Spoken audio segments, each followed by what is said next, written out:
আমাদের শরীরে যদি এভাবে বিষ রাসায়নিক সার ঢুকতে থাকে তাহলে আমরা কীভাবে আসলে সুস্থ থাকবো? দেখেন এই জমিতে এই বিষের বোতলটা পড়ে আছে। তারপর আরও দেখাই, এই যে এখানে একটা প্যাকেট পড়ে আছে। তারপর এইখানে এটা তো মাটির ভিতরে ঢুকে গেছে, এই যে এই জায়গায়। এই যে পর দেখেন, এটা মনে হয় বহুদিন থেকে আছে। এটা একটা প্যাকেট, বিষের প্যাকেট। এই যে এখানে, তারপর এই যে এইখানে একটা প্যাকেট, এই যে এটা মাটির ভিতরে ঢুকে গেছে। এই যে এখানে একটা প্যাকেট, এই যে এখানে একটা প্যাকেট। তারপর এই যে মাটির ভিতরে এটা একটা বিষের প্যাকেট। এখানে আবার পলিথিন।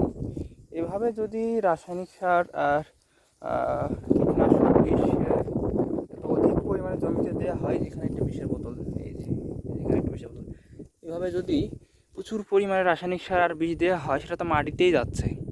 আর মাটি থেকে কিন্তু সেই ফসলটা এটা সংগ্রহ করতেছে বীজটা, আর সেই রাসায়নিক সার বীজটা ফসলের গাছ থেকে চলে যাচ্ছে ফলে। হ্যাঁ, যে ধান বলুন, গম বলুন বা ভুট্টা বলুন, অন্যান্য যে ফসল আছে সেগুলোতে চলে যাচ্ছে। তারপরে সেটা আমাদের মানব দেহে চলে যাচ্ছে। এর ফলে কী হচ্ছে? কিডনির সমস্যা হচ্ছে, হ্যাঁ, ব্লাড প্রেশার বেড়ে যাচ্ছে, মানুষের স্ট্রোক হচ্ছে, হার্ট অ্যাটাক হচ্ছে, হ্যাঁ, ডায়াবেটিস তো আছে, কিডনি বিকলটা সবচাইতে বেড়ে গেছে, আর ক্যান্সার। এসবের মূল কারণ হলো এগুলোই।